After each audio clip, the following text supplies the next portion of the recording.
अस्सलाम वालेकुम नाज़रीन, मैं हूँ वसीम ख़ान।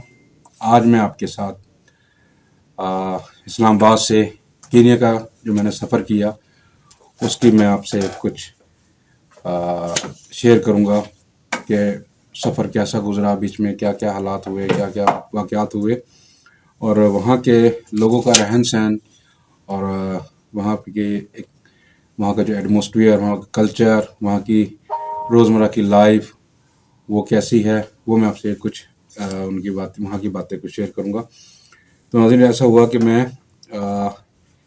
एक फ़ोटो जर्नलिज़्म की वहाँ वर्कशॉप थी और उसके लिए मुझे कीनिया के लिए रवाना होना था। 17 तारीख को हमारी फ़्लाइट थी सुबह 5 बजकर और कुछ मिनट पर और वाया हमने दुबई जाना था। और हम जो हैं तकरीबन यहाँ से हमारी फ़्लाइट ने फ्लाई किया 5 बजे और तकरीबन कोई 4 घंटे के मुसाफिर के बाद 8:30 के बजे हमने अबू धाबी एयरपोर्ट पे हमने लैंड किया और 1 घंटे का हमारा वहाँ पे स्टे हुआ है। और आप यकीन करें कि दुबई का एयरपोर्ट, अबू धाबी का एयरपोर्ट इतना बड़ा था कि एक फ़्लाइट से जब मैं लैंड होके बाहर आया हूँ और अगली फ़्लाइट को मैंने कनेक्टिंग फ़्लाइट को मैंने पिक करना था, मतलब एक गेट से दूसरे गेट में पहुँचने में मुझे 1 घंटा लग गया।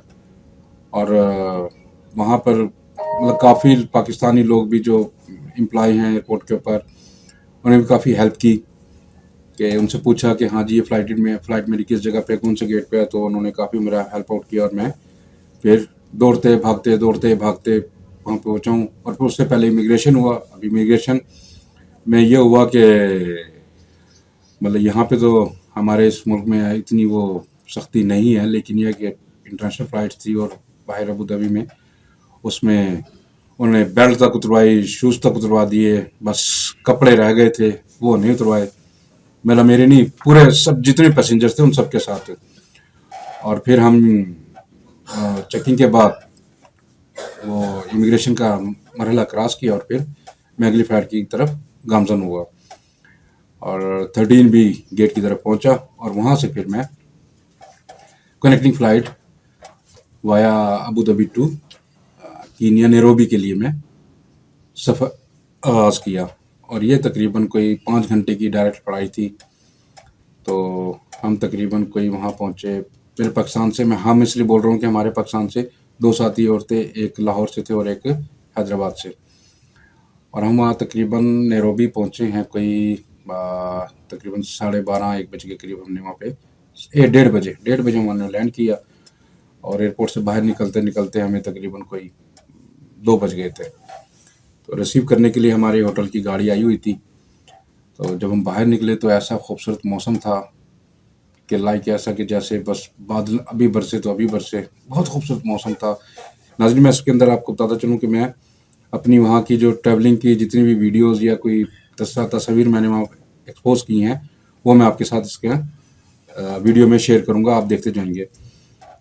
तो जब हम 2 बजे होटल पहुँचे, होटल पहुँच के हमने वहाँ पे अपना चेक इन किया और चेक इन के बाद हिल्टन गार्डन होटल था हमारा और वहाँ पे हमने पहुँच के चेक इन किया और अपने अपने रूम्स में गए।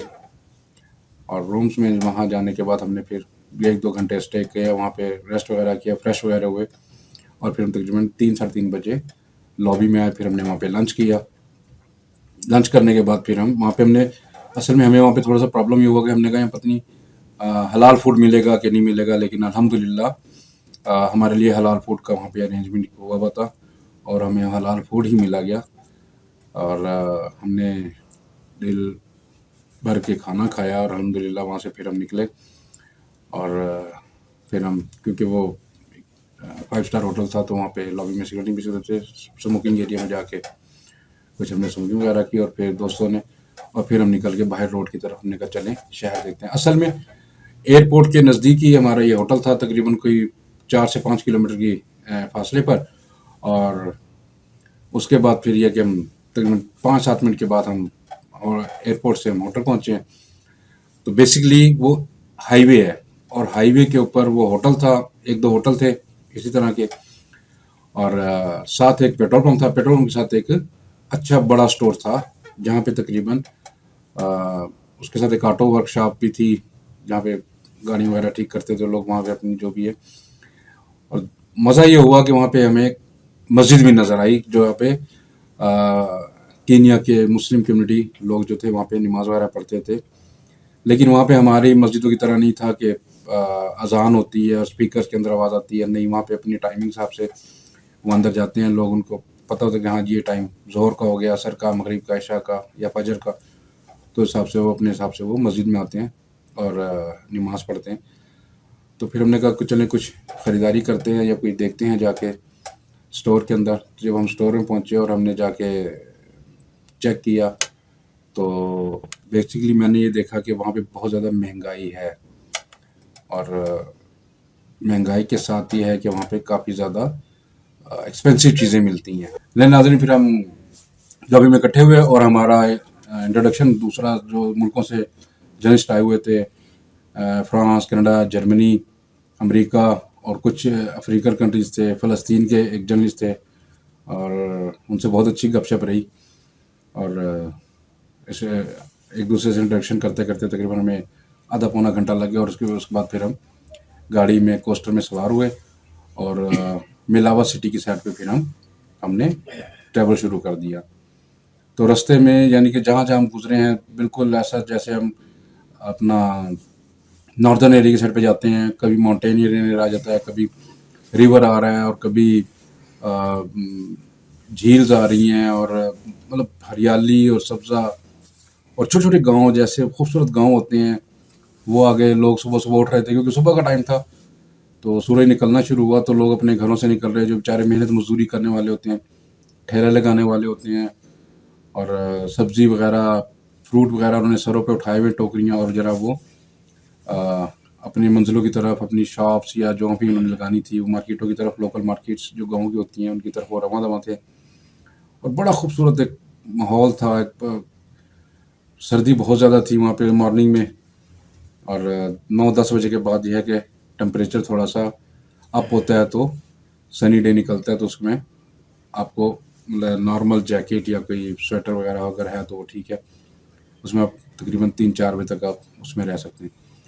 लिहाजा से फिर हम मिलाव की तरफ रवाना दवा थे और तकरीबन 2.5 घंटे की मुसाफत के बाद फिर हमने ड्राइवर ने एक बहुत खूबसूरत जगह जैसे लाइक आप मोटरवे से जा रहे होते हैं तो आपके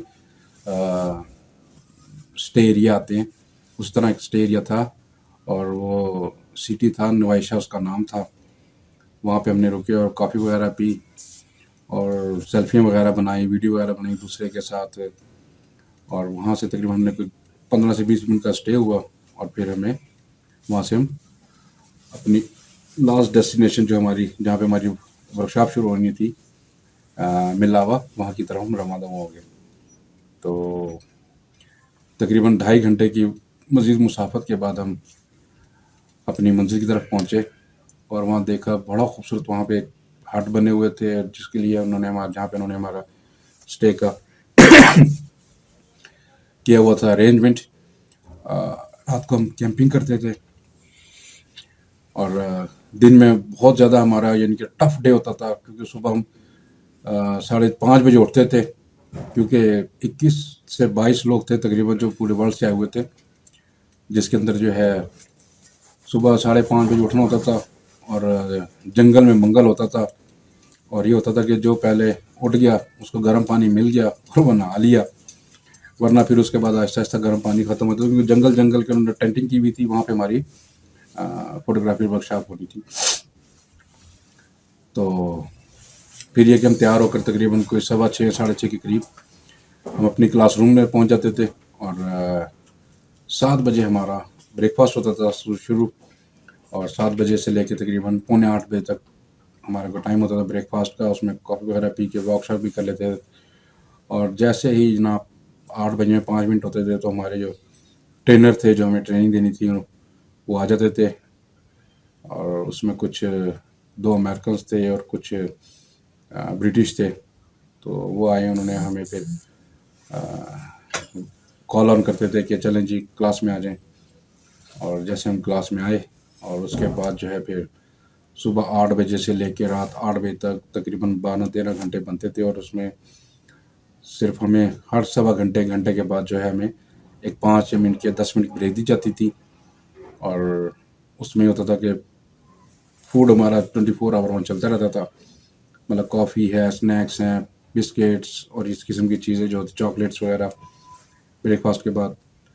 तो बस हम जाते थे, कॉफ़ी ली, चाय ली, और फिर जैसे ही 5 मिनट गुजरते थे तो जो हमारा ट्रेनर होते थे उनकी कॉल आने जाती थी, चले भाई वापस क्लास में आ जाएं, दूसरा सेगमेंट शुरू होना है, दूसरा आपकी क्लास शुरू होनी है, सब्जेक्ट जो भी है। उसके बाद फिर हमने वो अटेंड करनी। तो इस तरह करते करते तकरीबन हम रात भर फ्री होते थे। रात को जब हम फ्री होते थे डिनर करके फ्री होते थे, जो दूसरे कंट्रीज़ के जो भी जर्नलिस्ट आए होते थे, वो पंजाबी कहते हैं ना भांबड़, लकड़ियाँ तो ला के जला के और वो जनाब उसके इर्द गिर्द बैठ जाते थे और फिर अपने अपनी किस्से वगैरह सुनाते थे, अपने अपने इलाकों के और अपने अपने शहरों के। कोई अपना कोई वाक़या बताता था कि हमारे मुल्क में ये हुआ था, फलां सन में ये हुआ था, फिर हम अपना बताते थे कि ये हुआ है। तो बड़ा अच्छा वक्त गुजरता था। और जैसे ही 9:30 पौने 10 होते थे तो लोग उठ उठ के अपने अपने खेमों में जाना शुरू कर देते थे, और तकरीबन कोई 10:30 बजे हमारा क्लासरूम वाला एरिया फारग होकर खाली होता था और हम जाके अपना खेमों में सोना शुरू कर देते थे। और इसी तरह हमारे 3-4 दिन वहाँ पे गुजरे हैं। और 5वें दिन फिर हमारी वापसी हुई और बड़ी अच्छी सी हल्की सी एक लाइट सी वहाँ पे पार्टी हुई और बड़ा एंजॉय किया, हल्ला गुल्ला किया जितने भी दोस्त थे। और उसके बाद फिर ये हुआ कि हम वापस अपना नैरोबी, जो कि कीनिया का दारुल खिलाफा है, वहाँ पे जहाँ हम जिस स्टोर से हमने होटल से हमने चेकआउट किया था उसी होटल में फिर हमने वापस गए हैं। और वापसी पे ये समझ लें कि हमने जगराता ही किया रात को, क्योंकि शाम को वहाँ पहुँचे हैं और रात की फिर हमारी वापसी की फ़्लाइट थी कोई सुबह 7 बजे की, और 4 बजे हमें एयरपोर्ट पहुँचना था बोर्डिंग के लिए। ज़ाहिर बात आपको पता है कि इंटरनेशनल फ़्लाइट होती है, उसमें कितना टाइम लगता है अंदर जाने में, इमिग्रेशन वगैरह में, आगे पीछे लगेज वगैरह बैगेज वगैरह का होगा बुक कराने में, तो उसमें टाइम लगता है। फिर जाके वेटिंग एरिया में बैठे, मतलब वेटिंग एरिया में मैंने एक चीज़ नोट की हुई है, मतलब इस्लामाबाद एयरपोर्ट पे जब मैं यहाँ पे जाने के लिए रवाना हुआ तो रात यहाँ भी उसी टाइम हम पहुँचे जिस टाइम हमने नैरोबी एयरपोर्ट पे वापसी के लिए हमने पहुँचना था। तो आप यकीन करें कि वहाँ पे हमें जहाँ वेटिंग एरिया था इस्लामाबाद एयरपोर्ट के ऊपर, हमें कोई कॉफ़ी शॉप, कोई इस तरह की, मतलब आपके जो ट्रेडिशनल शॉप्स होती हैं ख़रीदारी के लिए, लोग अगर कोई बाहर से कोई आता है तो कोई ख़रीदारी कर ले कोई चीज़, मतलब मुझे वहाँ पे एयरपोर्ट के ऊपर कोई ऐसी चीज़ नज़र नहीं आई। जबकि नैरोबी एयरपोर्ट के ऊपर दुनिया की ऐसी कौन सी चीज़ थी या वहाँ उस कंट्रीज़ की कि जहाँ पे वो आपको ना बाय ना कर सकें। मतलब कॉफ़ी, कीनिया की बहुत मशहूर चाय आपको पता, पत्ती, वो उसके स्टॉल अलहदा, खाने पीने के अलहदा, कॉफ़ी और गिफ्ट शॉप अलहदा, मतलब आपकी करीब दुनिया की हर चीज़, हर मुल्क की वहाँ पे अलग-अलग शॉप्स बनी हुई थी। लोग खा रहे हैं, पी रहे हैं, एंजॉय कर रहे हैं। लेकिन हमारे जो है इस्लामाबाद एयरपोर्ट पे सुबह 4 का टाइम था, जब हम जाने लगे एयरपोर्ट पे तो हू का आलम था। बस मुसाफिर ना कोई गपशप मार रहा था, वो बैठे हुए थे, सारे जा रहे थे। बहरहाल हमारी फिर वहाँ से वापसी हुई वाया दोहा और अबू धाबी। अबू धाबी से फिर हम वापस इस्लामाबाद पहुँचे और मेरी रात की तकरीबन कोई रवानगी यहाँ पे वापसी हुई है कोई 7:30 बजे मैं अपने इस्लामाबाद एयरपोर्ट पर था। और ये हमारा सफ़र था कीनिया का, इस्लामाबाद से कीनिया और कीनिया से इस्लामाबाद। तो इसमें अगर कुछ बात रह गई हो तो इंशाल्लाह मैं आपसे अगली किस्त के अंदर उसके आपसे शेयर करूँगा। अस्सलाम वालेकुम।